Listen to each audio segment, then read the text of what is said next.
Good afternoon, Honorable Minister. Good afternoon, Honorable Minister. Your voice is coming in and out.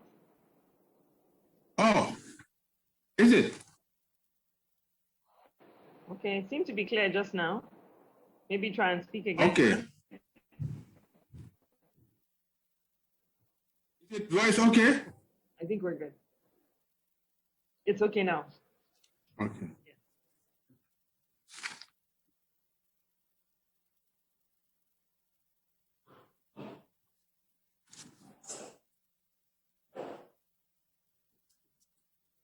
Hello. Good afternoon.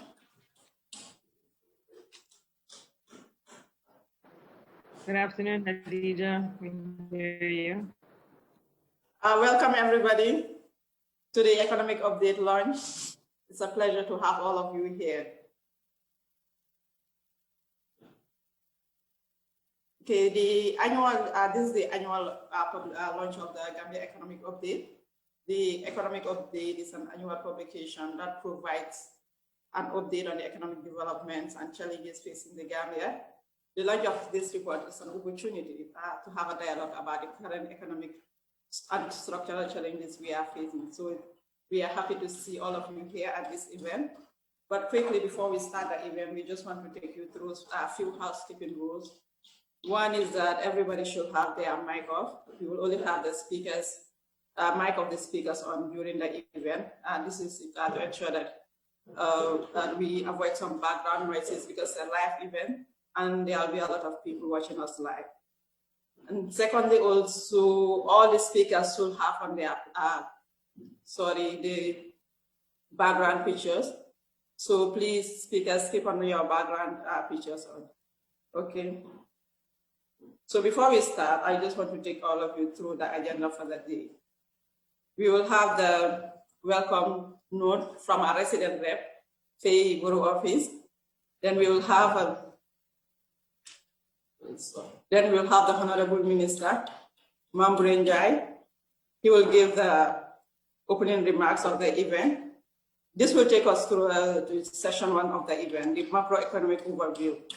During that session, we will have the first presentation by our country economic Mehwis. She spearheaded the report, and then she will give us key findings from the report. That will take us to a panel discussion that will be moderated by Bazat Adview. He's a young professional from the bank. So he will moderate the session. And during the session, we will have Theo Davis Thomas, the practice manager. Then we will have Mamadou Diallo Bari, resident representative, IMF, Abdoulaye Diallo, permanent secretary, Ministry of Finance. This will take us through a very short question and answer session. Then we will have a virtual coffee break. After the virtual coffee break, we will have a conversation on inclusive job resilience in the Gambia. During that, we will have presentation by two people. That is Maurice Mayer, Senior Economist, World Bank. And then we'll have another presentation on strengthening the climate infrastructure and physical resilience by Maya Eden, Assistant Professor, Economics Department. Then we'll have the question and answer session. Closing remarks by the Permanent Secretary, Minister of Finance, Mr. Abdoulaye Diallo. And then the vote of thanks by Lydia, the Operation Manager Officer at the World Bank. And that's the agenda for the day. We hope that you will have a very interesting discussions, and we will welcome comments from everyone. For the comments, you can just, if you have any comments or questions, post them on the chat. We'll be moderating the chat during the presentations. So I'm very happy to welcome our resident rep, Faye Borough Office, to give us a welcome note. Faye, you are welcome. Good afternoon, everyone. I hope you can hear me. I hope my internet is clear. Welcome, Honorable Minister and distinguished ladies and gentlemen. I'm very pleased to be launching our first Gambia Economic Update. We conduct periodic economic updates in the countries we work in around the world to provide an outlook for economic growth and analysis of a special topic of importance to the country. This report is titled Preserving the Gains, in recognition of the fact that before COVID, the Gambia's economy was actually doing quite well, exceeding 6% during the 2 years before the pandemic. There was rebounding confidence in the economy, increasing investment, low interest rates, and the tourism sector was booming. Unfortunately, as was the case in the rest of the world, the pandemic halted the growth of the country, with the tourism sector collapsing, food prices rising, households reporting income losses, and poverty on the rise. The effect of the school closings on learning also cannot be overstated. Fortunately, increase in official remittances, favorable rainfall, and extensive donor support for the COVID response has really helped to keep the country afloat during these hard times. And the country has weathered what we hope to be the worst of the storm, especially now with the COVID vaccines arriving in the country. We do see light at the end of the tunnel. So this report comes at an opportune time as Gambia, similar to other countries across the world, are figuring their way out of the COVID-19 crisis. The focus needs to be on preserving the gains that have been made in the country to a strong, diversified, and resilient economy. As I mentioned, in addition to the macroeconomic analysis, our economic updates typically include one or two special topics that we feel are critical to the development of the country. For this report, we have conducted analysis and proposed policy recommendations around two critical aspects of the Gambia's economic recovery over the medium term. So those two areas are jobs and resilience. First of all, in terms of jobs, it is very critical for the Gambian economy to create jobs for its people. We have labor force participation at quite low levels at 53%, with women, youth, and rural areas even more severely affected. This doesn't bode well for the future of the country, so we all agree that it will be critical to reverse this trend. Most importantly, the jobs need to be driven by the private sector, as the public sector needs its scarce resources to provide important social services such as good health, education. So the chapter on jobs, discussing potential jobs coming from the tourism and hospitality sector, as well as other potential sectors. Tourism and the extensive coastal urban area that we have in the Gambia, the economy is highly vulnerable to external shocks. Therefore, we decided to discuss the importance of strengthening the climate, infrastructure, and fiscal resilience. So a robust discussion on resilience. So these areas actually are some of the major areas that are part of our country partnership framework, which is our 5-year strategy, which is currently under preparation. So if you've not yet had an opportunity, please do visit our website, worldbank.org/Gambia, very easy to remember, worldbank.org/Gambia, to provide your inputs on what we call the CPF as we are preparing it. And we do want to hear from everyone in terms of the areas of focus. So as noted by Hadija, we have a presentation on the findings of the report by the country economist, followed by a panel and some additional presentations on the subtopics. So I hope this session and the report will help the Gambia design sustainable, inclusive, and green economic policies that will galvanize the country and put it on the path to job creation and economic transformation. I look forward to a great discussion on this platform and all the social media channels. Once more, thank you for joining us. We really appreciate your participation. Thank you.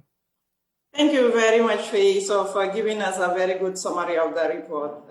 Thank you very much for that. We now welcome the Honorable Minister, Mr. Mambrenjai, to give the welcome remarks. Thank you, guys. Thank you.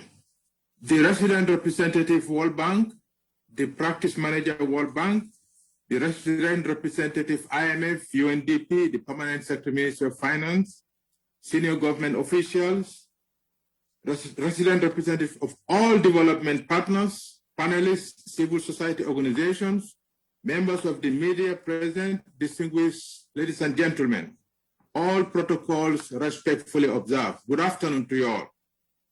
It is my pleasure to welcome you all to the launch of this timely and essential update on our economy, as it provides the backdrop and sets the pace for the direction of our economic policy over short and medium term.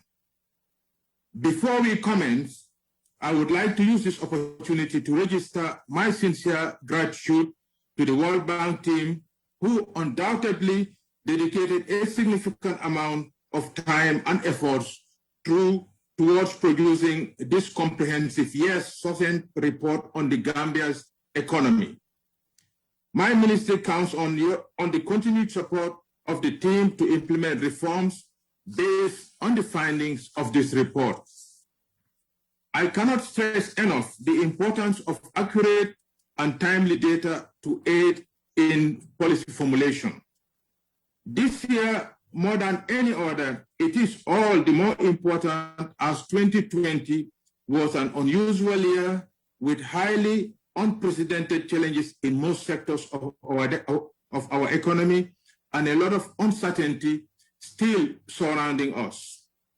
This means that we cannot only rely on historical data, but also on recent data to understand the needs of economic policy planning and formulation.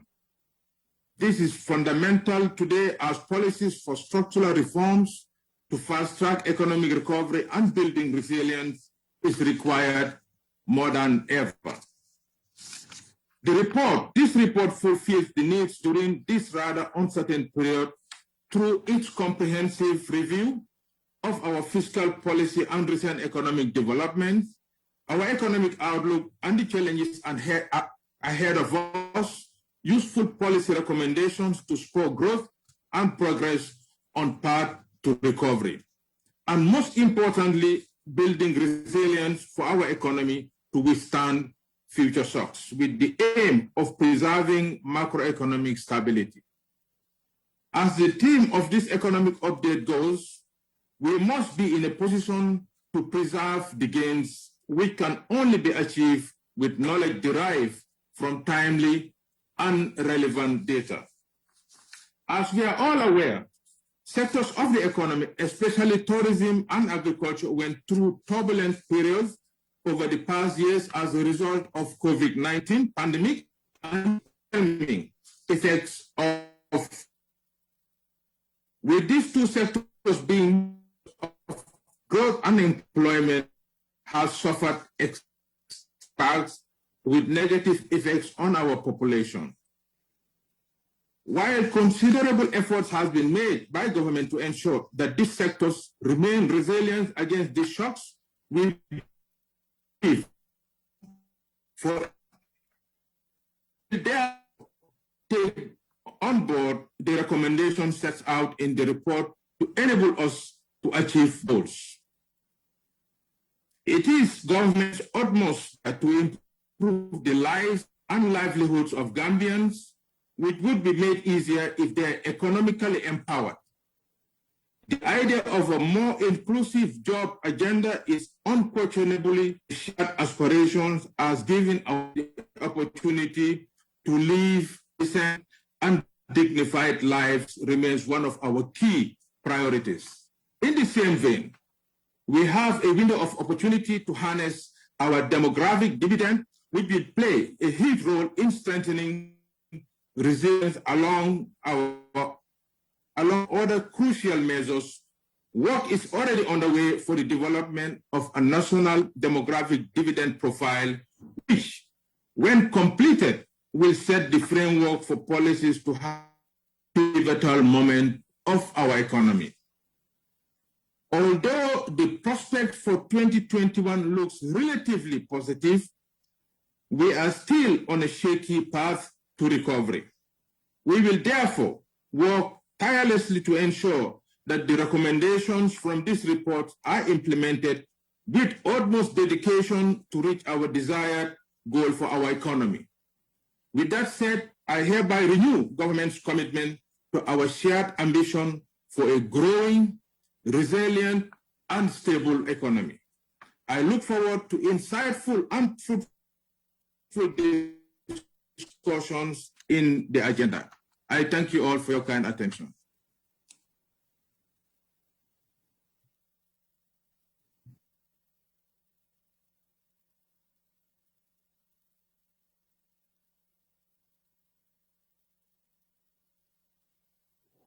Thank you, Honorable Minister. for that wonderful statement. He just reminded us that we have a lot of gains to harness.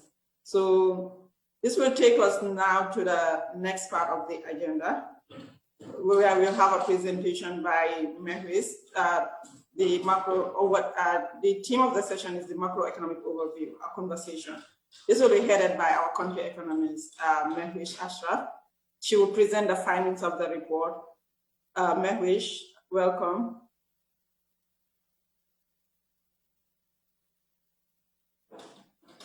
Thank you, Hatija. Good afternoon, Honorable Minister, dignitaries, development partners, government officials, participants from other walks of life, colleagues and friends. It's a pleasure to have you here.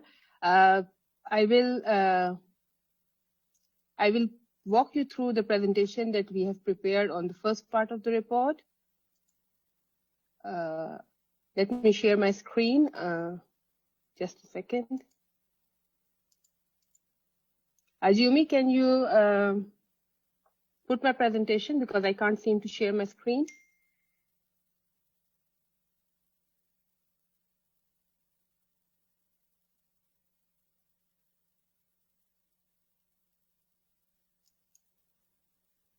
So as I mentioned, I will be walking you through the first part of the report, which is talking about the macroeconomic update.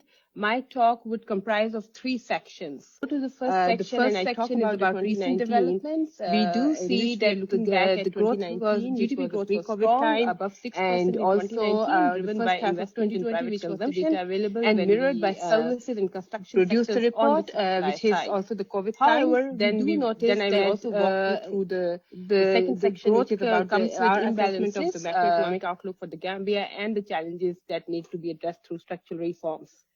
If I go to the first section and I talk about the 2019, we do see that the GDP growth was strong, above 6% in 2019, driven by investment in private consumption and mirrored by services and construction sectors on the supply side. However, we do notice that the growth comes with imbalances. At least on the external side, we saw that the consumption investment. Azumi, can you please? Yeah, thank you. So we see that the consumption investment growth was reflected in the growth of merchandise imports, while merchandise exports also recovered. Still trade deficit was the largest ever. However, remittances were a record high and official transfers increased by almost 3 times the level in 2018. As a result, we see that the current account deficit improved considerably in 2019. On the fiscal side of the things, the deficit was financed through a combination of capital and FDI inflows that boosted foreign exchange reserves and contributed to a stable exchange rate. When we go to the fiscal side of the things, we do see that the fiscal deficit was the lowest ever that we have seen in a decade's time since 2009. And that achievement is despite increased expenditures as revenue and grants improved both on the taxes side and non-taxes side, and budget support grants were substantial. Azumi, can you please move the slides? The next slide, please. As a result of the improvement in both the fiscal and the current account deficit, public debt in terms of GDP declined to 80% in 2019.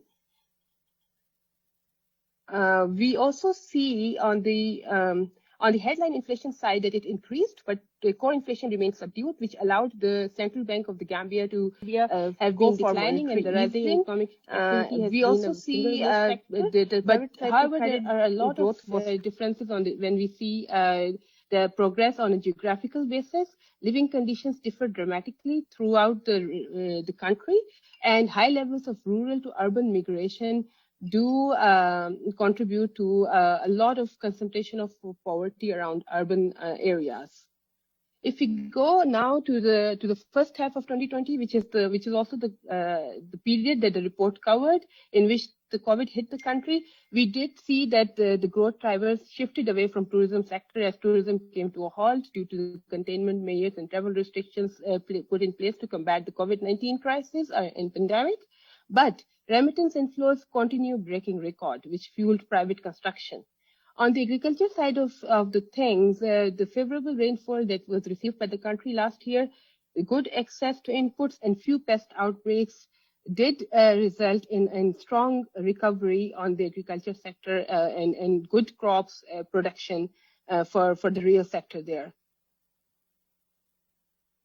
And on the external side, we did see that the current account deficit worsened for the first half of 2020 as COVID-19 took its toll on tourism, impacting services balances, and FDI also declined. But remittances and donor assistance came to rescue and boosted foreign reserves and contributed to a stable currency despite the lockdown and the crisis. But on the fiscal side, we see that fiscal accounts did exhibit pressure, and rightly so, to accommodate emergency and priority social spending. Surprisingly enough, we did see that the tax revenue collection showed resilience in the face of the shocks, while one-off items boosted non-tax revenue. On the external side of the support, we did see that the donor and budget grant support also supported the Gambia's the government expanded recurrent spending, but we see that the capital expenditure lacked as project execution slowed down due to lockdowns and the containment measures that were put in place. But this is a snapshot of the fiscal account on the first half of 2020. We also note that the SOEs, the transfers to SOEs, continue to feature prominently in recurrent spending. As per the information that was available to us, we did estimate the different channels through which the SOEs are inflicting a cost on the fiscal accounts, on the government budget, and we have come up with a number which is around 6% of 2019 GDP, which is quite huge in the context of the Gambia, and calls for a more expedited and concerted effort to move forward with the SOE reform agenda. Public debt continued to decline, but we do expect a small increase in the public debt in percent of GDP at the year end. However, we do see that the short-term domestic debt is still around 60% of total domestic debt, which poses refinancing and repricing risks.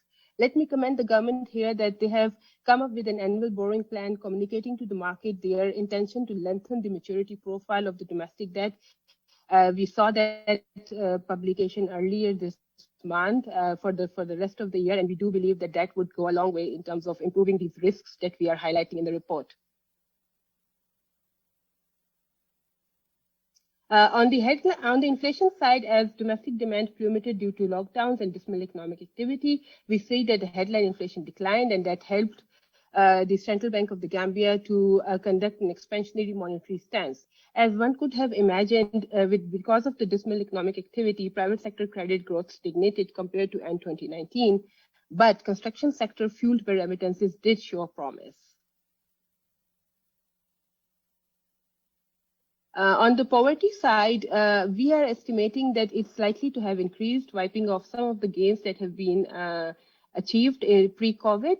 As per the high-frequency survey, the first wave that was conducted by the Gambia Bureau of Statistics in consultation with the World Bank, we see that 9 out of 10 households are experiencing a decline in total income between mid-March and August 2020, mostly from agriculture, non-farm businesses, and private transfers. That makes me conclude the section on the recent developments. Now, what's ahead for the Gambia, and how do we see the economic outlook for the Gambia, and what are the challenges that need to be addressed? So we do see, and we estimate that the GDP growth will be stagnated in 2020, meaning there will be no growth, 0% growth. But we do expect a gradual recovery in 2021, which would be conditional upon global economic recovery, political stability, and normal weather conditions. We also expect inflation to decline towards the central bank's target of 5% over the medium term. On the external side, we do expect that the current account deficit is projected to stay high over the medium term, reflecting the high import content of the public investment projects that the government plans to undertake. But we expect the project grants and private FDI flows to be the key external financing sources to cover that deficit. A fiscal deficit is also expected to rise for 2021, as the budget 2021 shows as well, as the government responds to challenges caused by the pandemic and attempts to restart the economy but we also expect that this deficit will decline over the medium term, and the government would converge to a primary surplus in line with its medium-term fiscal framework.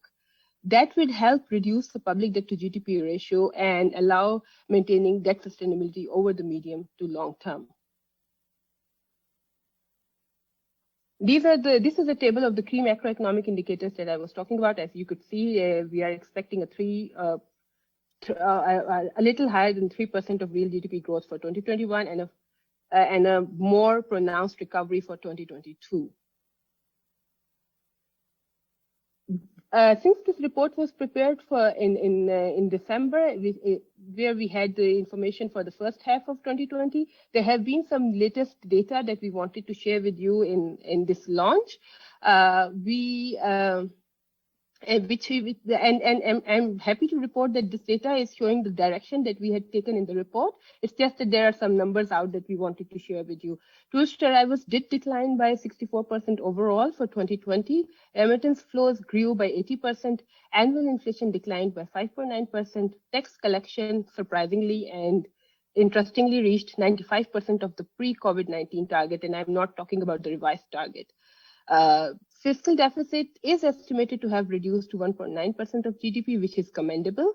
As per the preliminary external accounts data that's available, we see that reserves are above 5 months of next year's imports of goods and services. The outlook that I just mentioned to you in terms of 2021 and 2022, we do see some risks to the outlook, both on the internal side and external side. Expansive fiscal policy, as laid out in the budget 2021, with the aim to kickstart the economy, needs to be very prudent. Otherwise, we risk disrupting the fiscal outlook.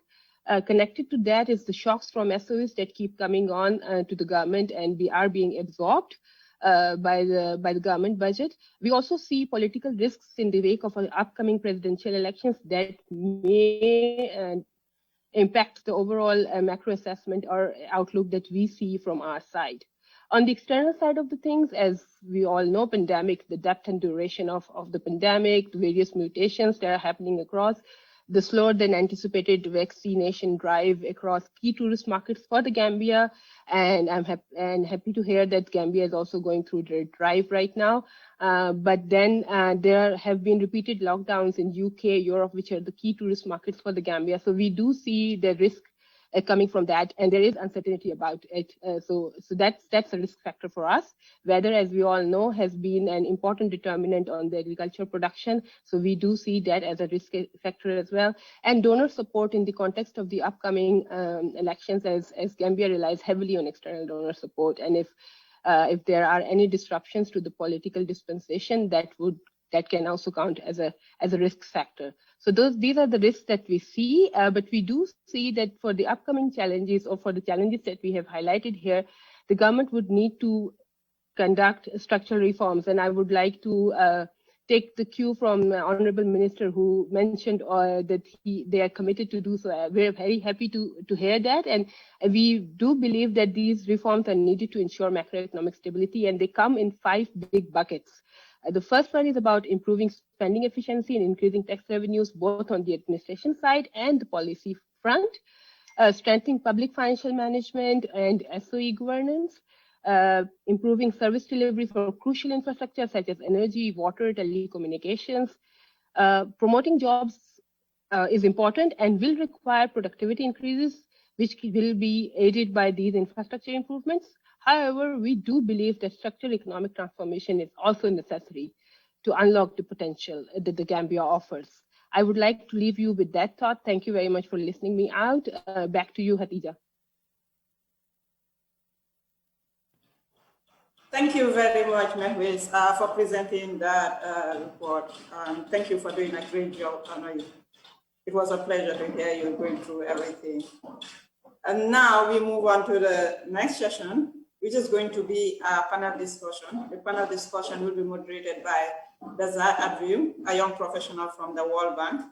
And the panelists, we will have Theo David Thomas, the practice manager, the global practice for macroeconomic trade investment.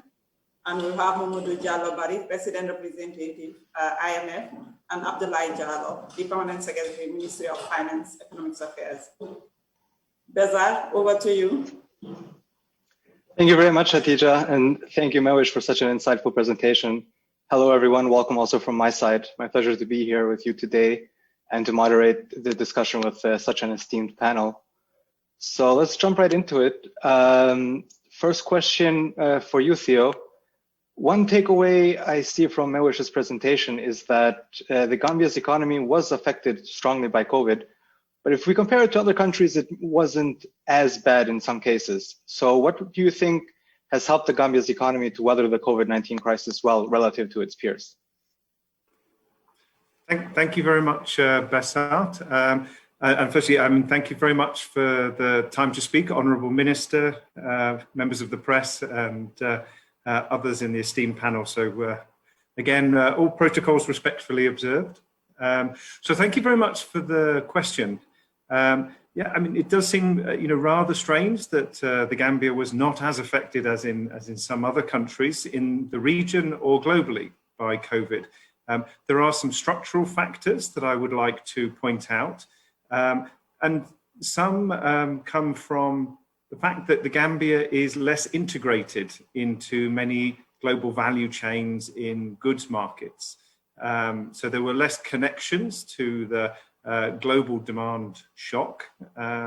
Also, because of the low level of industrial and manufacturing sector, that again comes to this issue of the integration in global supply chains. So it's less interrupted by the volatility from other countries. And then also from the low value addition and seasonality of tourism. So these all help to mitigate some of the shocks. There are also some cyclical factors that I'd like to highlight.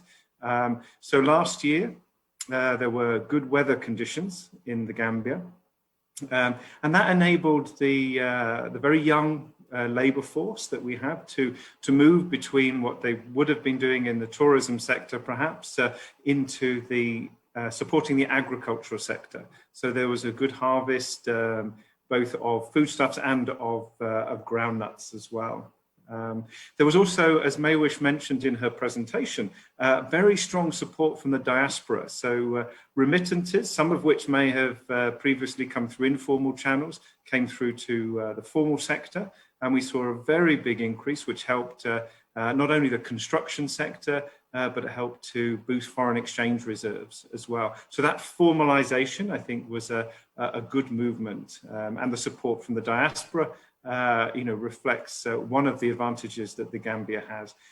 Thirdly, the government's decisive and timely containment and relief measures. So we see that in many countries, supporting social sectors, the health sector, as well as trying to support small businesses as well. So I think that helped, although there's not a lot of fiscal space in the Gambia to do that. So it is quite constrained. Lastly, the sound macroeconomic management. The Gambia, the relief package, that you had a supplementary budget, so it was done in a very orderly process. It reduced some of the non-priority expenditure, allowed some expenditure switching between items to focus on those that were really combating the crisis last year. So that I think worked very well. And then in addition, I would point out the support from the development partners that you had. So a lot of people stepped up to support Gambia, and as we have done in many countries through a very difficult period. Having said all that, I still would like to point out that we see a flattening of economic growth. So it's not that the Gambia wasn't affected, it has stalled the Gambia's growth, and particularly on per capita terms, we've seen per capita incomes and extreme poverty rising.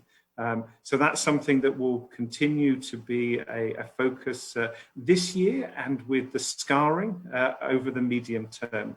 And it's the same in Gambia as in many countries across the globe. Thank you very much. Thank you so much, Theo. It's very insightful. Before we move on, just a quick note. You can start pouring in your questions into the chat box, so I won't be the only one asking the questions in this session, and we'll read them out after the first round of questions from my side.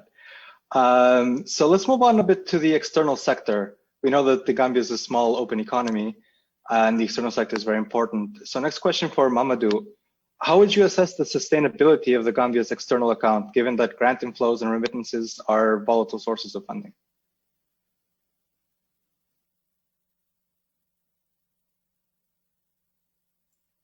Thank you, Besat. Good evening, Honorable Minister Faye and dear participants. Thank you, Mavis, for this excellent presentation and also for inviting me to be part of this discussion. On your question, I will say the balance of payment of Gambia, as described by Mavis, is a typical balance of payment for countries that are at the lower stage of their development, characterized by a very narrow export base, but also a lot of demand for import, both for consumption good and also for equipment. So that leads to having a fiscal, a current account deficit that is usually financed through foreign aid or capital, private capital inflows in the form of remittances of foreign investment. Now, how to ensure that the balance of payment is sustainable is while expanding the export base, you have to make sure that those inflows are sustained. And for foreign aid, as you know, it's often function of the quality of reform that have been conducted in the country. And they have seen with the new dispensation, with all the reform being conducted on the transitional justice front, but also on the economic front that have led to the approval of the IMF program last year, have helped boost the budget support that Gambia have been receiving so far. In comparison, you can see 2016, the level of budget support was zero. And in 2020, Gambia received more than 90 million US dollars in budget support grant. So it shows the quality of reform will bring foreign aid in a big manner. And having a program also is a signal of commitment to reform and commitment to good economic management. So in a sense, it's helped leverage more funding for the country. Now, regarding the capital, private capital inflows, including the remittances, apart from the part of the remittances that come to support the family members in the country, beneficiary countries, these inflows tend to take into advantage of the opportunities offered by the beneficiary country. So the economic situation, as pointed out by Mary's during her presentation, the business environment and also the political environment will impact those inflows. So in that sense, ensuring that policies are in place to maintain stable macroeconomic situation and support growth in place will be very important. And also policies that will help develop private sector engagement in the country will be important in terms of business environment, quality infrastructure, and a efficient and good tax and procurement system. Thank you. Thank you so much, Mamadou. That's a lot of great food for thought. So having discussed now the external sector, let's move a bit more to fiscal policy. I believe P.S. Jallo is here with us. So question for you would be, what were the challenges on the fiscal side of things that the government had to tackle to stay the course while also responding to the needs raised by the pandemic? And what do you think were the silver linings that kept the fiscal deficit relatively in check for 2020? Thank you very much. This is Abdullah Jallo, Permanent Secretary, Minister of Finance. In 2020, during the midst of the pandemic, what the government actually did was to improve the fiscal position of the country, was to repurpose most of the non-essential services to address or support the COVID-19 emergency health expenditures. But one of the main pressure points that came as a result of the pandemic was addressed through a supplementary appropriation bill. And the bill seeks to provide relief to local government authorities, also to address the challenges in the tourism sector, in the tourism sector, the government actually provided about $100 million. There were also an urgent need to provide the relevant assistance to the media. And also because of the social inequalities inherent in the country, there was need to provide to a large extent a food distribution assistance to members of the country, members of the poor population in particular. And also there were a lot of Gambian diplomats who were overseas, and they were supposed to be Gambian diplomats who should be redeployed into the country. But because of the travel restrictions, government have to come up with additional resources to ensure that these diplomats are repatriated back to the country. Bailouts was also provided to some of our public enterprises that were linked to the travel industry. And a sum of about $91 million was given to ensure that at least at the minimum, the 3 months salaries of these institutions are met. But most importantly, government decided to scale up domestically financed investments to nearly $1 billion, just to enable just to ensure that the economic recovery path is not affected, because this amount of resources was required to stimulate the level of economic activities.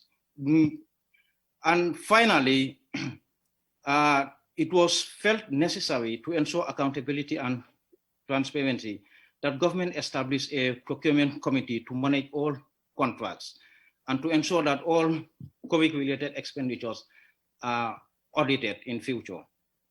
And as we speak now, for your information, I was informed that before the end of March, the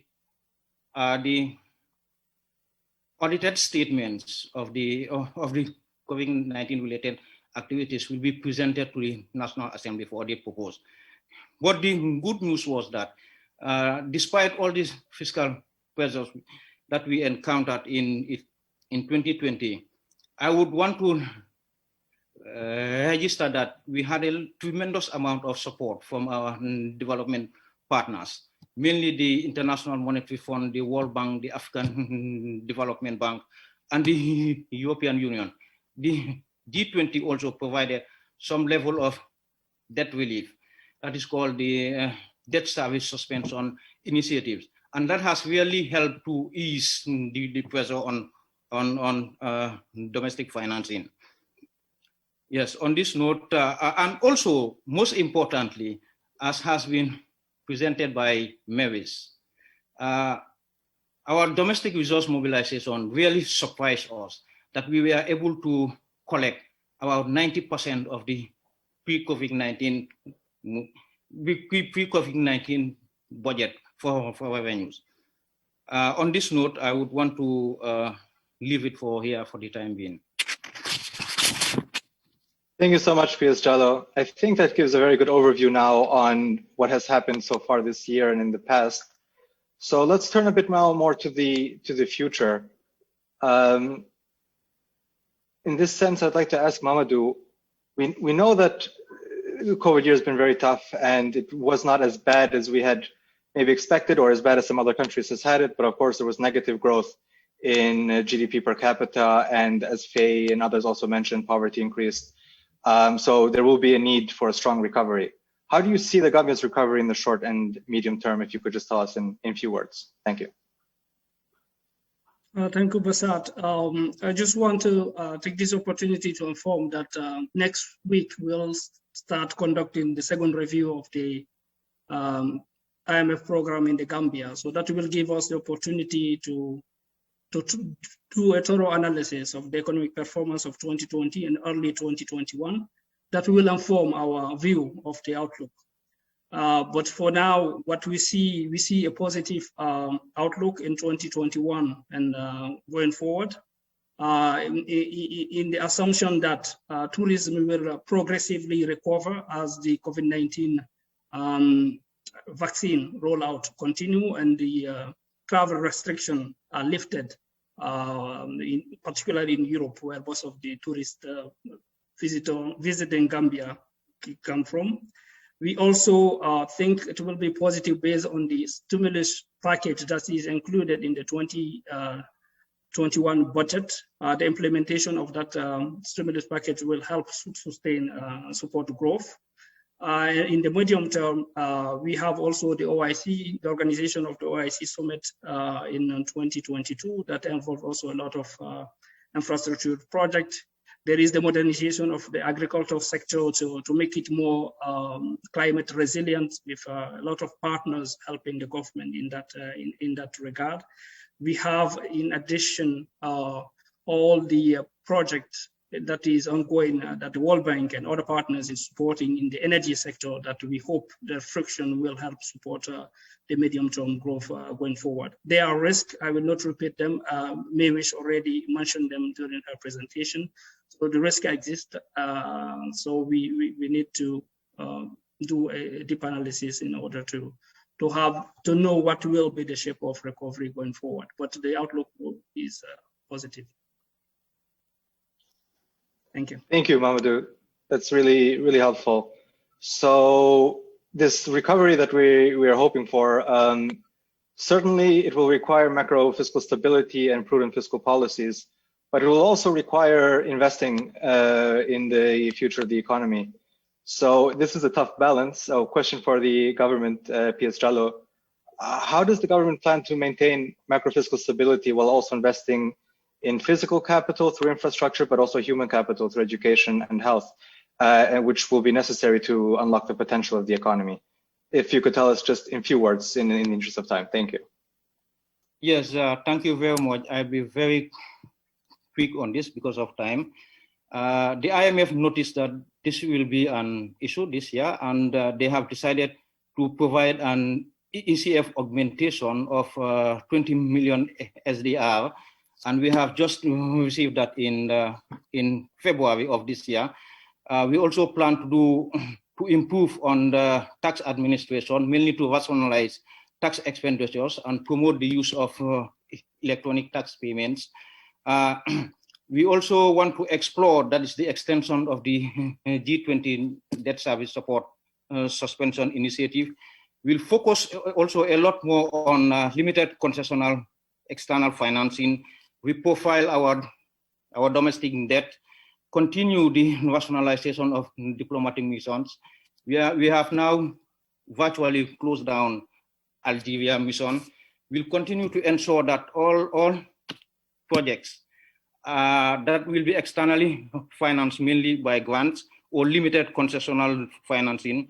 We'll also explore other PPP options and try and contain the contingent liabilities emanating from state-owned enterprises. With these measures, it will help us to scale up both social and economic infrastructure. Thank you. Thank you so much, Chris Jallo. So last question from my side before opening the floor. Theo, we hear a lot about building back better, and the World Bank certainly likes to discuss the concept of building back better. How do you think the Gambia specifically can build back better?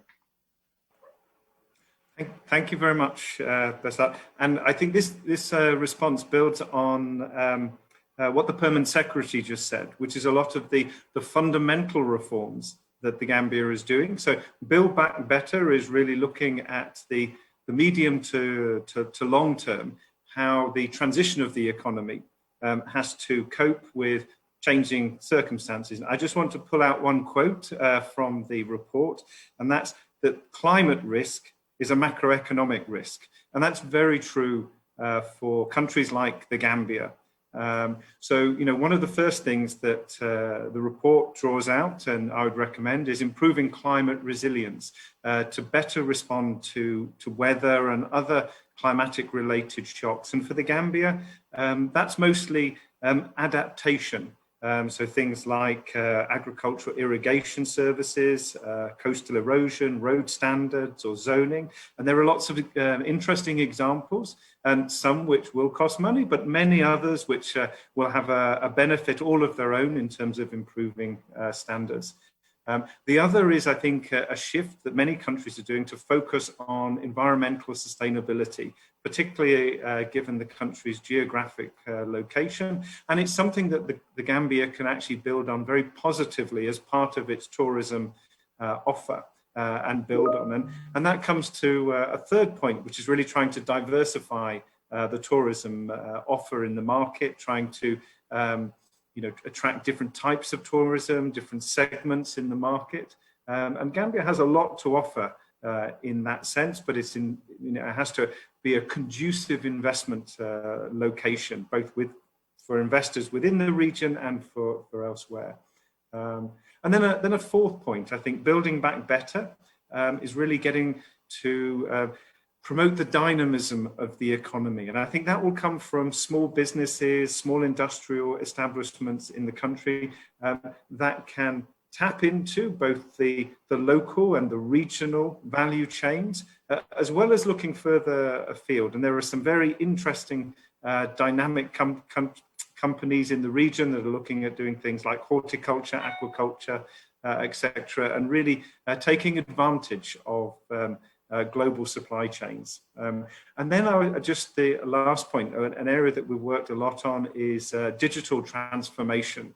And I can't emphasize how much this crisis has really highlighted the importance to countries at every level of economic development in terms of the importance of digital development in bringing the people together, in terms of giving them opportunities across the country. So digital development, I think, is going to be important across the board. And then lastly, a more sort of medium-term agenda for building back better would be creating a skilled workforce, and particularly focusing on women and girls, making sure they stay in school, reducing any of the scarring that we often see when we have periods, crises like this. What we've seen is a lot of women, a lot of young girls have exited schools, and many don't return. So I think a big effort to try and make sure that young girls return to school, and a focus initially on schooling, but then over time on lifelong learning, which is becoming increasingly important for adaptable labour force. So thank you very much. Thank you so much, Theo. So I'll turn now to the questions from the chat. And our first question is again for you, from Aisata De, on the Gambia's resilience. So you had mentioned in the beginning that the Gambia showed some degree of resilience to COVID, and some of that was because of unexpected factors, such as the diaspora stepping up and doing its part much more than we had hoped for, and also the rain that was much more favorable this year. But the question is then, how long do you think the Gambia can maintain this resilience, taking into account the multiple COVID waves? So was that to me, Besart, or to? Yes, Theo, to you. Okay, thank you very much.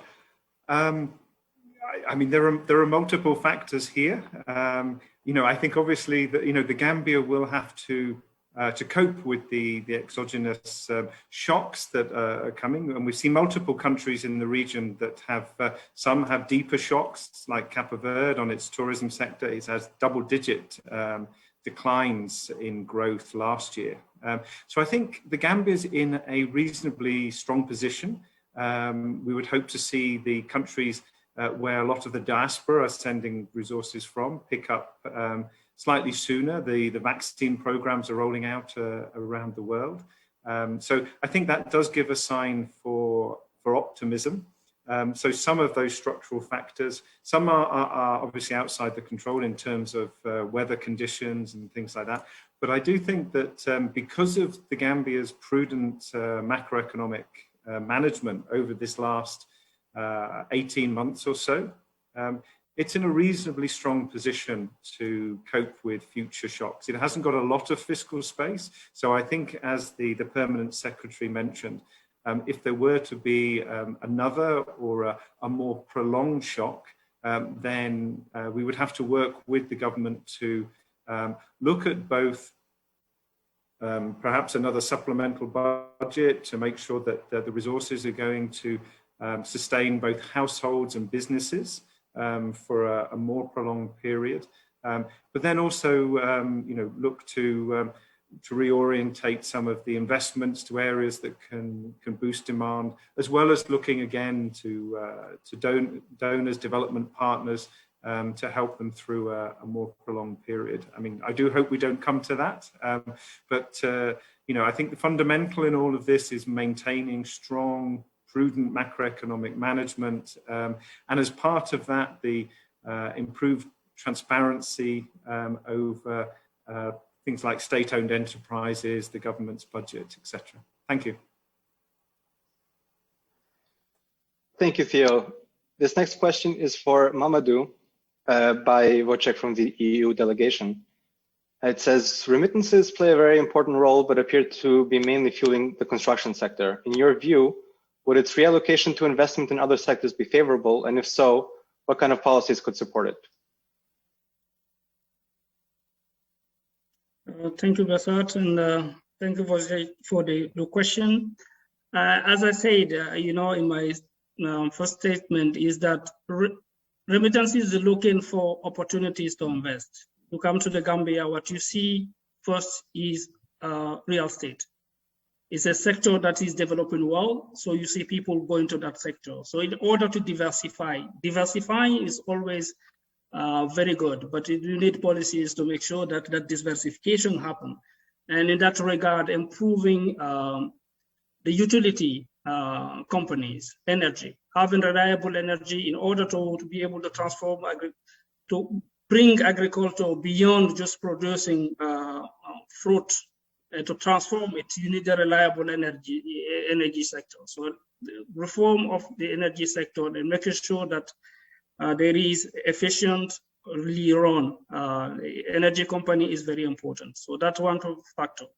You have another factor that is promising worldwide is the telecommunication sector with all this digitalization, which requires strong reform. I think World Bank is supporting the authorities in order to push reform in that sector. So making sure that you have a telecommunications sector that is liberalized, where access to new investors are possible, I think is a big area where investor can also be looking at. And then you have the tourism sector that is already a very dynamic sector in the Gambia. I think it's true that the shock of the pandemic is there, but we have to start thinking of what we can do in that sector to make it more permanent through-year tourism, season in the Gambia, not only a tourist that is seasonal. So I think investing in that area also is very important. So there is a business environment is always good. Maintaining macroeconomic stability, that is the basis for everything. And then make sure that the infrastructure, road, the extension of the port also is very important in ensuring that the trade is functioning well. The trade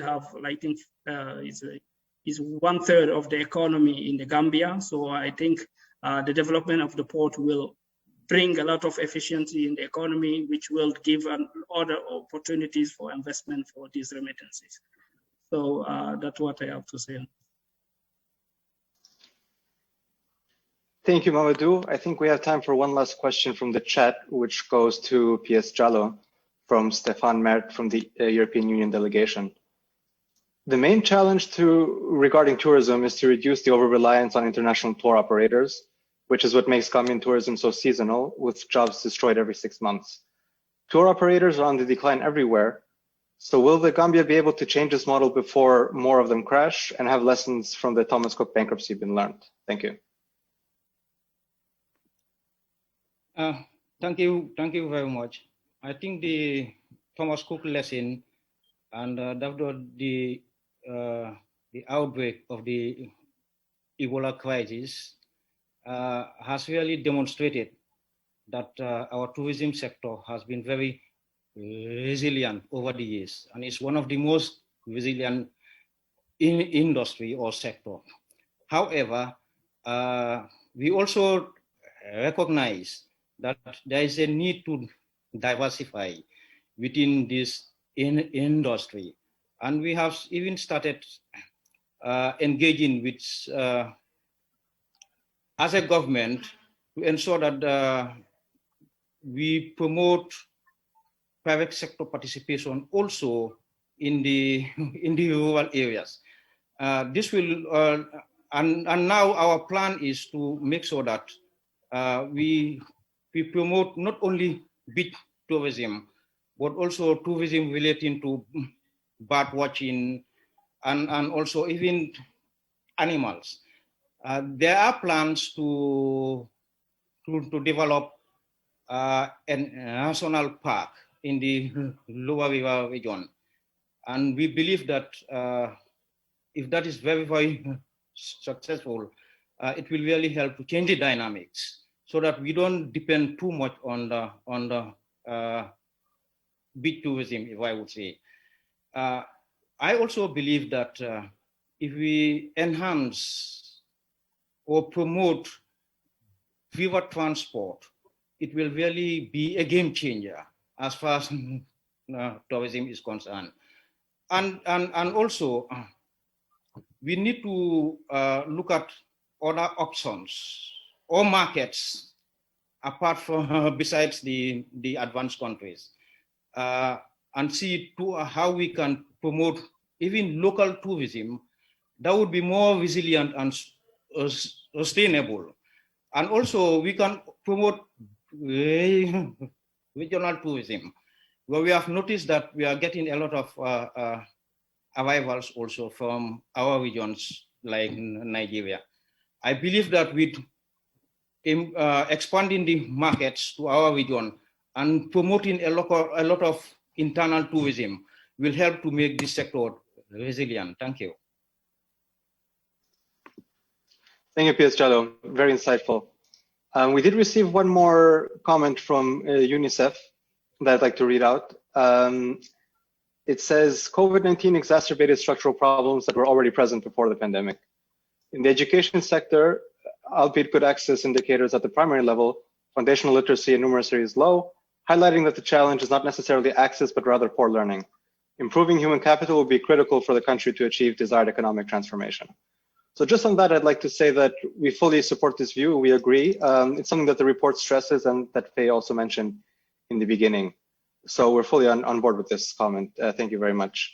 At this point, I'd like to ask if there are any other questions before we close the panel discussion.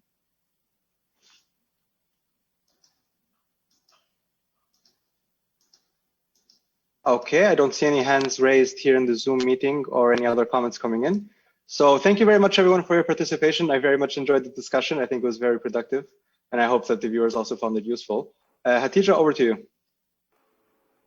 Thank you, everyone. This was a very interesting discussion, and your comments were very, very good. Thank you all. We'll just have a short break for now, just for 5 minutes, and then we will come back soon. Okay.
Thank you, everyone, and welcome back to the second session of the day. For this session, we will have a presentation this session is a conversation on inclusion, inclusive jobs, resilience in the Gambia.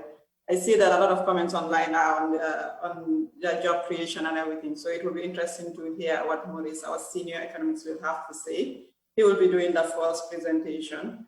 And then the second presentation will be strengthening the climate, infrastructure, and physical resilience. That will be done by Maya Eden, the Assistant Professor, Economics Department and International from the International Business School, Brandeis University. This will be followed by a short question and answer session. So you can start posting your questions right now in the chat box. So I will hand it over to Maurice to do the presentation.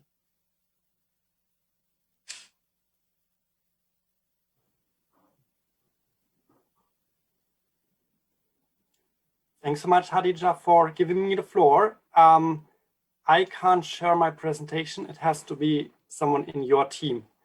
So I'm waiting for the presentation to come online.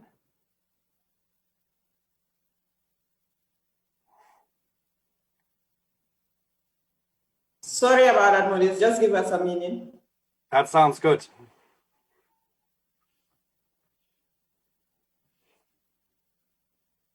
I think we are getting there. Looks good.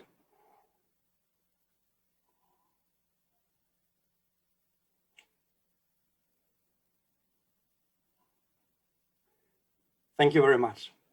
Honorable Minister, the audience, it is my pleasure to present key findings from the special topic of the economic update, which focuses on labor markets and inclusive economic growth. Next slide. Why do we care about labor markets? Well, because labor income is the single most important source of income. Independent of continent and development status of countries, labor markets contribute substantially to welfare improvements of households and play a fundamental role in reducing poverty. For this presentation, I would like to focus on the inclusivity of labor markets and highlight how labor market outcomes differ across regions, people, and jobs. In addition, I would like to describe some challenges and constraints and then outline a policy agenda for more inclusive jobs. First, let me describe how people are included into the labor market in the Gambia. The Gambia was projected to have a total population of 2.3 million people in 2020. Around 1.3 million are between 15 and 64 and are part of the working age population. Labor market outcomes show large variation across two dimensions. First, labor force participation, whereby 53% of the working age population is available to work. Note that labor force participation among women is only 43% compared to 64% among men. Second, the unemployment rate, which is 35%. This share is much higher in rural areas, around 52%, where many farmers produce for own consumption, but not for sale in markets. Also, the youth unemployment rate is 42%. These two statistics suggest that the Gambia is not making use of its full potential and misses out on talents, with a negative impact on economic growth, household incomes, and poverty reduction. Next slide, please. Next, I will describe a short overview on jobs, both in terms of sector and status. In urban areas, 83% of jobs are in the service sector, which also contributed to high vulnerability during COVID-19. In rural areas, many jobs in the agricultural sector with a high degree of seasonality. Yet, also in rural areas, the share of jobs in the service sector has been growing quickly. Our analysis shows that a large share of jobs is informal and more than half work as self-employed or own account workers. Due to the absence of a universal social safety net, this contributes to lack of protection when shocks hit the country. Next slide. As we think about challenges and constraints, we do see that low incomes from labor markets reflect low productivity, lack of education and experience, and sluggish job creation. Around 17% earn less than 2,000 Gambian dollars per month. There is significant variation across sectors and regions. For instance, incomes from agriculture in rural and remote areas are low, and jobs in finance and information technology, often in urban areas, are well paid. These low wages reflect low productivity due to lack of education and firm or sector-specific experience.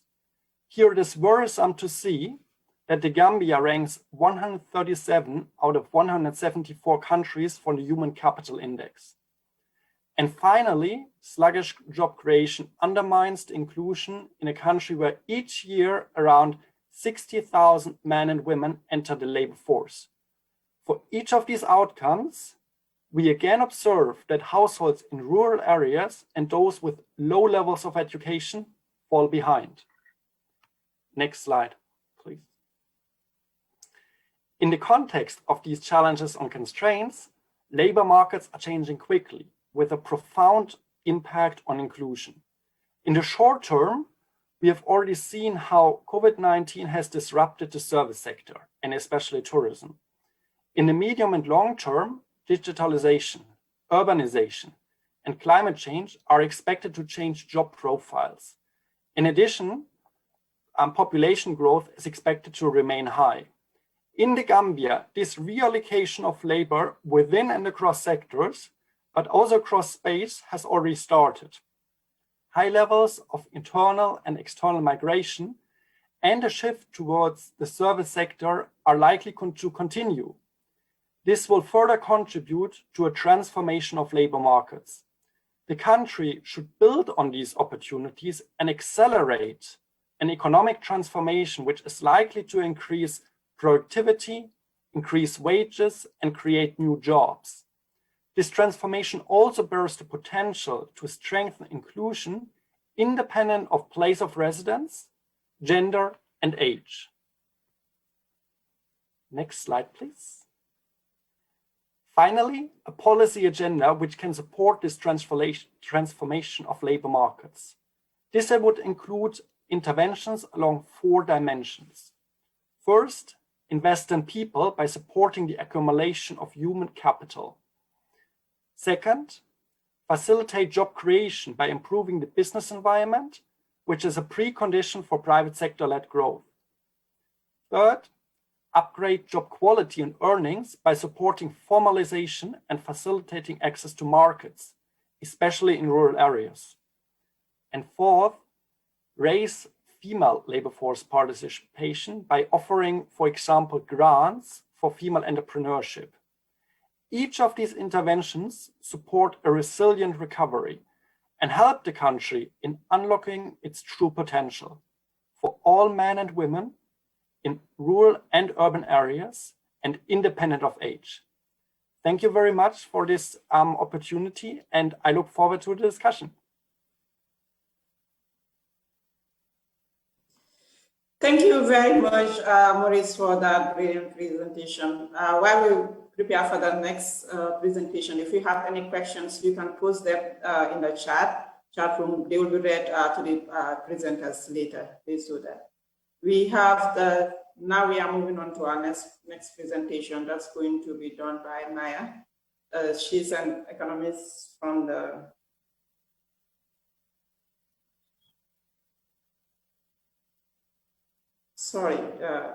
our next presentation is by Maya Eden, an assistant professor, economics department and international business school, Brandeis University. Maya, the floor is yours. Thank you very much, and thank you, Honorable Minister and audience. It's a pleasure to present in front of you. Next slide, please. I didn't realize that I wouldn't be controlling my own slides, so sorry about that. Okay, so we meet today during difficult times.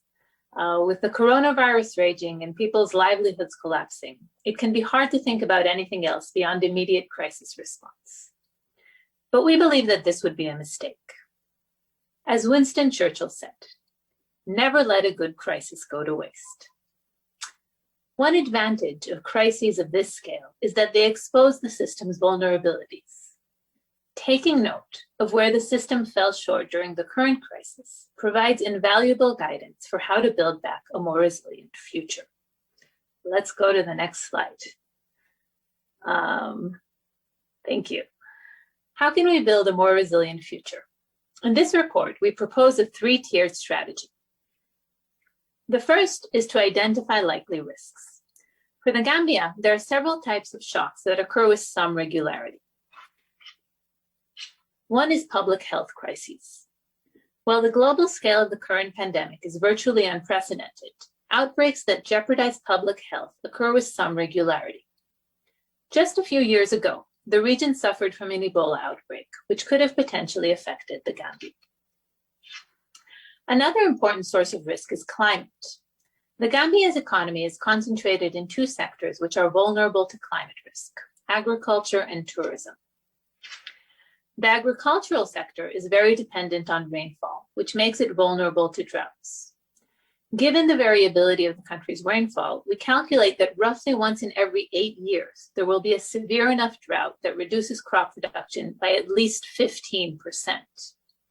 Because of the economy's reliance on agriculture, this will cause a drop in GDP of over 3.5%. Just to reiterate what was been said, in the Gambia, macroeconomic risk, climate risk is macroeconomic risk. The tourism sector is primarily concentrated along the coast, which makes it vulnerable to coastal flooding. Estimates suggest that average annual loss from floods is around 0.2% of GDP.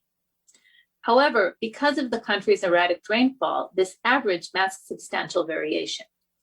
In some years, there may be no flood damage at all, while in other years, damage may be substantial. For example, just this year in September 2020, flooding, windstorms, and fires affected over 50,000 people and caused substantial damage both to public and to private properties. The second tier of our proposed strategy is about preparing for these known risks. Resilient infrastructure is vital for the continual provision of basic services during crisis. In the current crisis, digital infrastructure continues to play an important role in providing people with timely information and coordinating policy efforts. It should be expanded and strengthened. In the short term, digitalization of government processes can reduce the need for in-person interactions. In addition, improvements to existing digital financial services would allow for an expansion in online commerce. In the long term, the country should take steps to make internet usage more affordable. During the current pandemic, countries with higher internet penetration were able to transition into remote work and remote learning for students. However, in the Gambia, these coping strategies were basically unavailable, as internet penetration is only at 20%. Liberalizing the backbone infrastructure and reforming the telecom SOEs may reduce costs, which would allow more Gambians to take advantage of these coping mechanisms during the next pandemic. In the context of climate risks, improvements in physical infrastructure are necessary. Given the predictable occurrence of droughts, the country may want to invest in the development of an irrigation system that would make crop production less dependent on rainfall. In addition, the provision of basic utilities should be made resilient to climate events. Currently, the country's electricity supply is prone to system-wide blackouts when one part of the network is affected by a storm. In addition, key water sources in the greater Banjul area are prone to flooding and contamination. To prepare for the likely occurrence of severe climate events, the country should continue with its efforts to diversify and expand its electricity supply, as well as further its investment in its water supply infrastructure. Finally, the third tier of our strategy is about preparing for the unknown. Of course, it would be very convenient if we knew exactly where the next crisis would come from. For example, if we could predict with certainty that in a couple of years there would be a severe drought, it would make sense to make the development of an irrigation system a top priority. But if instead the next years bring about excessive rainfall, it might be better to prioritize the flood protection of key physical infrastructure. Unfortunately, there is a lot of uncertainty about where the next crisis will come from and how best to prepare for it. However, there are some things that the country can do to put itself in a better position, regardless of the precise nature of the next crisis. One thing that is common to virtually all crises is the need for government response. Depending on the exact details of the crisis, the government may need to step in to help repair damage to physical infrastructure, provide temporary assistance to the affected, or expand the provision of certain government services. This requires funding. A generic way to ensure against risks is to make sure that the government can access funding when it needs it. The Gambia entered the current crisis heavily indebted. This meant that it had no access to non-concessional loans. While development partners have stepped in to support the country's crisis response, such funding may be particularly scarce during global crises. Reducing its debt burden is the only sustainable way to transform the government from a source of risk to a source of resilience. This is perhaps the best way for the Gambia to put itself in a better position to face the next crisis, whatever it may be. At the same time, the government must improve its efficiency and expand its tax base. Currently, tax revenue is well below potential and could be increased by 4 to 6% of GDP. For example, phasing out discretionary tax exemptions is likely to increase tax revenue by 3% of GDP over the medium term. Next slide, please. If there is one message that we would like you to take away from this report, it is this. Look around you. Think about all of the ways in which you felt proud about how the Gambia rose to the occasion during the current crisis. And there is a lot to feel proud about. For example, it is commendable how the government, strapped for cash, was able to repurpose some of its budget towards crisis relief and response. It is also really remarkable that despite the global downturn, remittances rose as the diaspora rose to the occasion to help finance household necessities. Take stock of what worked well and think about how to preserve and expand it. But also look at where the Gambia fell short. Think of all the ways in which the country could have been better prepared to meet the challenges brought about the pandemic. Identify these vulnerabilities and start thinking about plans to address them. Implementing these plans may have to wait until more immediate needs are met. But it is good to take note and have plans in place for when the country is ready to start thinking about its next phase. Thank you very much. Thank you very much, Maya, for that presentation. I will quickly hand it over to Bezat. He will take us through the quick Q&A session. Bezat, over to you. Thank you very much, Hatija. So hello, everyone, again from my side. Thank you very much, Moritz and Maya, for the very timely presentation of two very important topics for the Gambia and economy and more broadly. So I'll start with the discussion. We have about 20 minutes for that. I'll begin with the questions in the chat. So first question goes to Moritz about labor market participation prospects. So the question says that a lot of this depends on human capital, which brings us back to the education system. First question is, do you agree with that? And the second question is, what exactly can be done in education that would have the strongest impact in the medium term? Thank you very much, Besat, and thank you very much for this question. I think the first question is pretty easy to answer. I agree that human capital plays an important role in strengthening labor market outcomes and providing a sustainable path for poverty reduction. So how to achieve this objective? I do see that there are two dimensions to keep in mind. On the one hand, we do want to make sure that kids, boys and girls, go to school. And second, we need to make sure that they learn what is relevant for the future. On the first point, there are examples from countries around the world which could help us to improve these outcomes in the Gambia. I'm thinking about Latin America, Brazil, Mexico, where conditional cash transfers have played an important role in giving parents an incentive to send their kids to school, send their boys and girls to school and keep them in school, which guarantees that they learn for 4, 6, 10 years.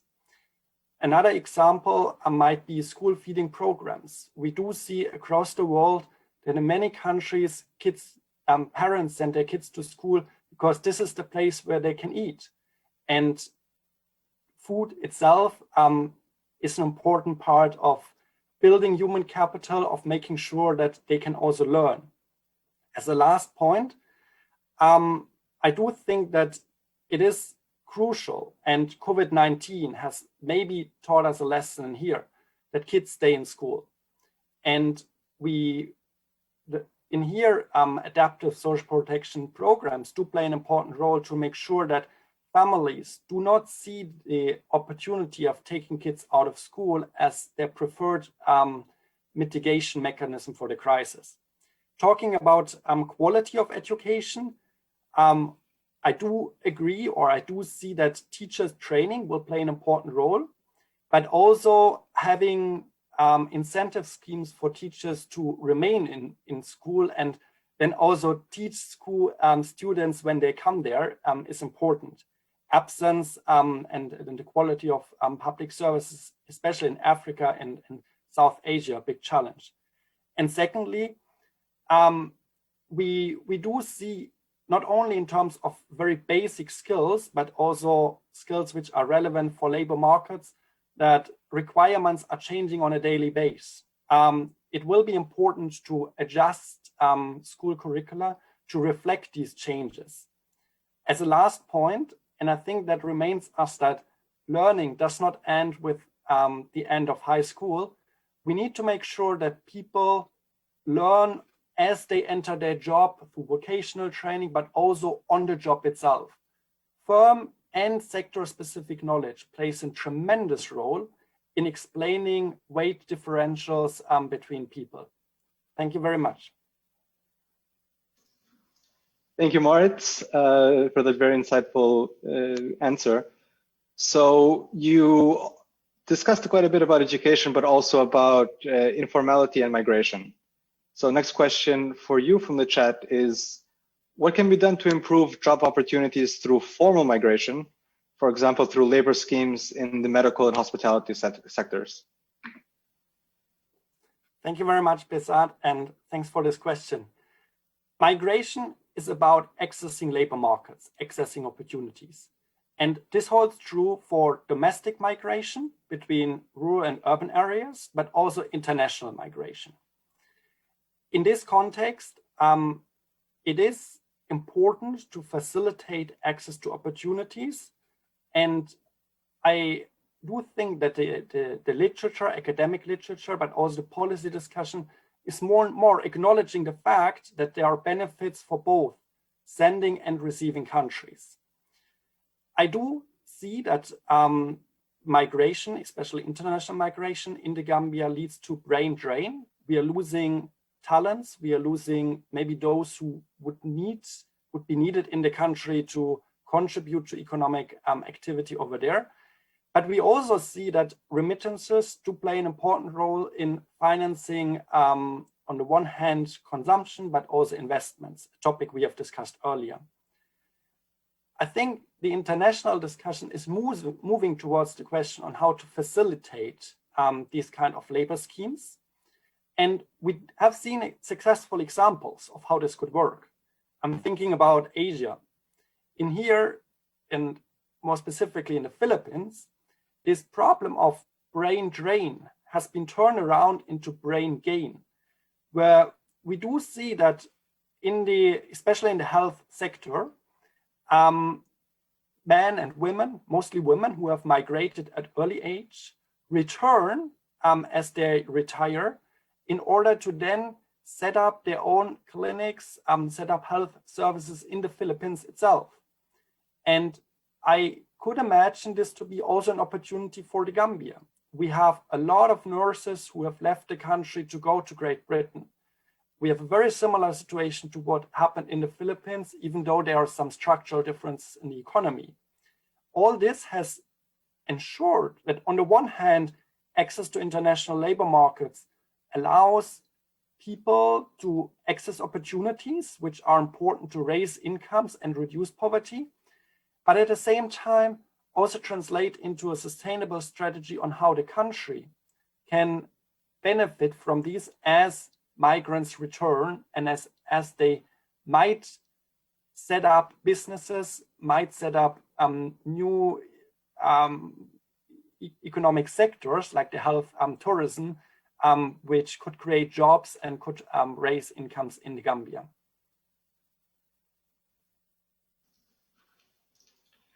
Thanks, Moritz. So very, very insightful, and migration is also a topic close to my own heart. So very glad to hear these views personally. But I think it's also very important for the Gambia overall. Before we continue with the labor market parts, let's switch a little bit to resilience. So Maya, the next question is for you. And this is from me. The report suggests both a variety of infrastructure projects and the need to reduce government debt to improve resilience. But how do you think the government can prioritize these two things, and furthermore, in general? So you mentioned a number of different things that has to be done, but how do you see the optimal mix, let's say, or how would you prioritize? Thanks. Thank you very much for this question. So let me actually start with a quick disclaimer. So I worked with the World Bank on this report, but this is a complicated question. And so I want to sort of clarify that my views on this do not necessarily reflect the World Bank's views on this, but rather just my own. Looking at the Gambia situation, I think what would be obvious to all of us is that the most urgent need is meeting urgent needs, right? So this is an unprecedented pandemic. There's a lot going on with the here and now that needs to be addressed.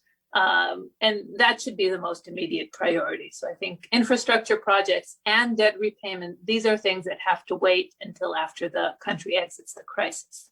However, in the medium term, I think that there's really a lot of uncertainty about what the next crisis will be. And I think that's part of why we chose to think about resilience more generally. And so if we take, for example, the example of climate change, which is clearly a big source of risk for the Gambia, both in terms of droughts and in terms of floods.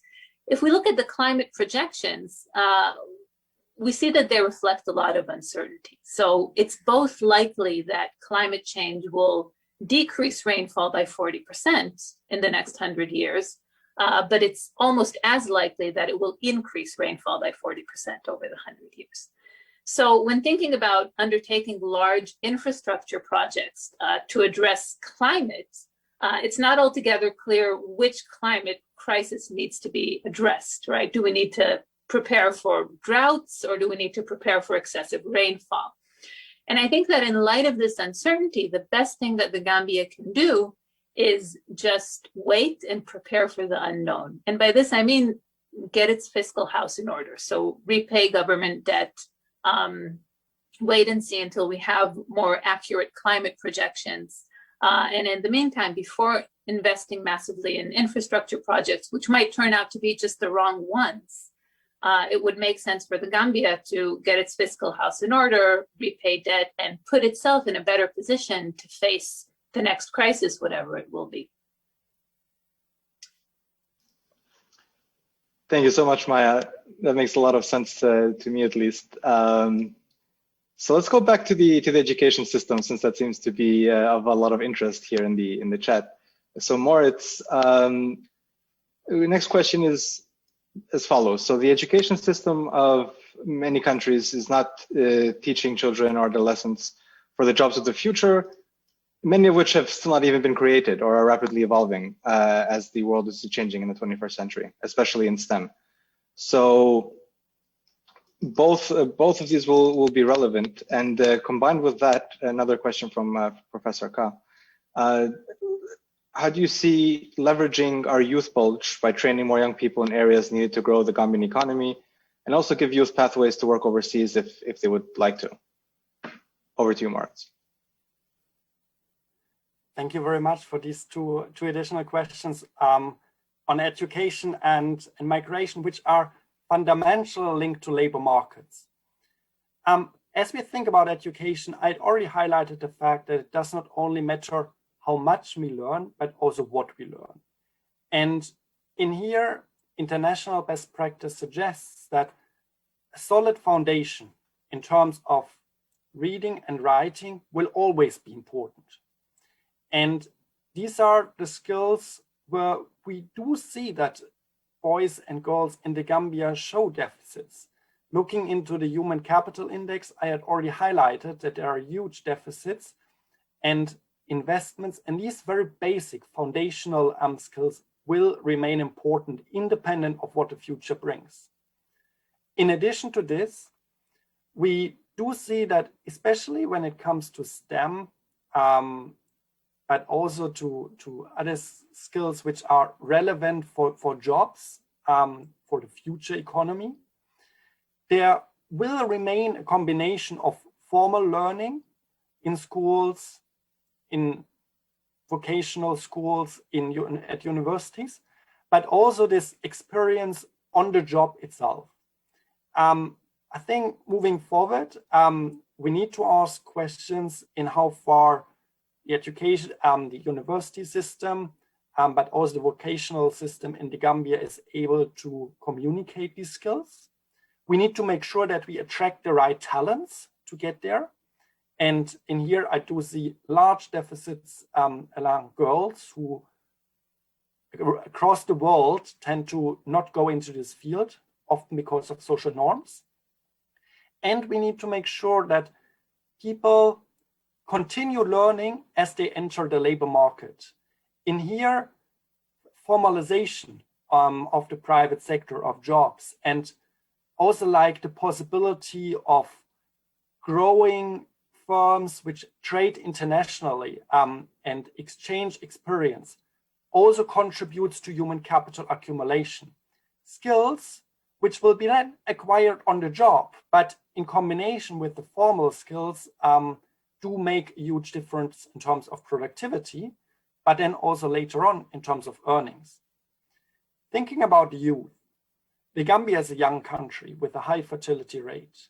And as mentioned earlier, the number of Gambians entering the labor market is increasing on a yearly basis. At the moment, we are talking about 60,000 men and women who enter the labor force. I do think that there is a significant number of reforms which can unlock the potential of the Gambian economy to absorb these individuals. We talked earlier on about the important role of fiscal policy to build like a sound foundation, but also the important role of private sector-led growth. In here, the business environment will be crucial to attract further investments domestically and internationally to make sure that further jobs are created. And yes, I am talking about urban areas and the service sector where these jobs will be important, but I'm also thinking about rural areas where some investments in agriculture and extension services, but also the irrigation infrastructure do have a potential to increase the productivity of the agricultural sector and thereby attract young people. In fact, we do have a narrative in the Gambia where locals tell us that along many lines, there are missing hands during the harvest season. Young men, young women do not want to work in the agricultural sector and instead stay in urban areas, hoping for a better job. As a last point, I'd already talked about this challenge of international migration. The Gambia has always been a country of international migration, and I think there will be, as we move forward, not just on a policy level, but also in practical terms, space to think about transfer programs where people, where both receiving and sending countries can benefit. Work visa, I've mentioned Asia early on, can play an important role in here, and make sure that migration moves away from being irregular, which often comes with a lot of pain and damage to society and households, to direct it towards regular migration, which opens opportunities. Thank you very much. Thank you, Moritz. So we don't have any more questions from the chat. At this point, I'd like to ask, are there any other questions? If you would like to speak, also please raise your virtual hand on Zoom and we will give you the floor.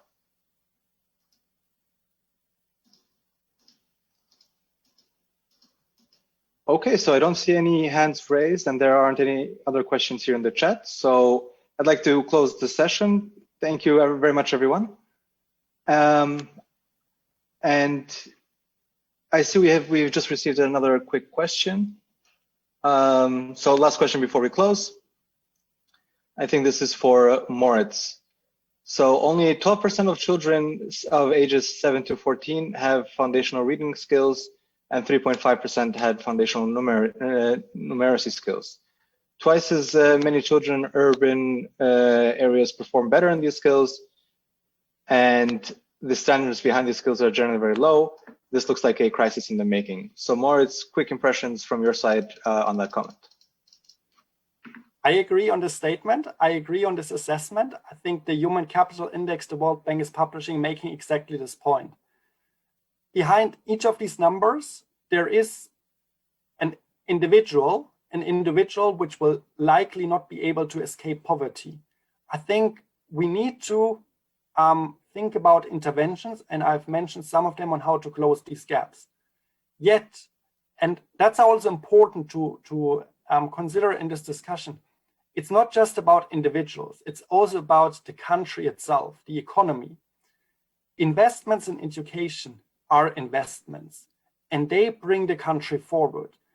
If we miss out on closing some of these development gaps, let it be on education, let it be on health, let it be on malnutrition, we are risking the future of the country. And I do agree with Gordon, who has asked these questions, that urgent action is needed. And I do see that and on behalf of international development partners, but also the government, there has been attention to the sector, but further action is needed. Thank you so much, Moritz. So I think we're out of questions and we're just about out of time. So thank you very much, both Moritz and Maya. I really enjoyed the discussion and the presentations. So Hatice, over to you. Thank you. Thank you, Bazar. I saw that Maya raised her hand. I think she wants to come in quickly. Yes, thank you. So if there's time, I just wanted to follow up and say that I think that investment in education is another excellent way to foster resilience. I mean, especially if we don't know what lies ahead and what types of shocks we're going to face, having an educated, resilient workforce that can use multi-purpose skills to transition between different types of jobs and think about creative solutions to problems that the country faces. I think that that's should be a first priority from the resilience aspect as well. That's all. Thank you. Thank you so much, Maya, and sorry for not seeing your hand there. Very insightful. Thanks. Hatice? Thank you, everyone. A big thanks to all the panelists and the presenters, Moritz, Maya.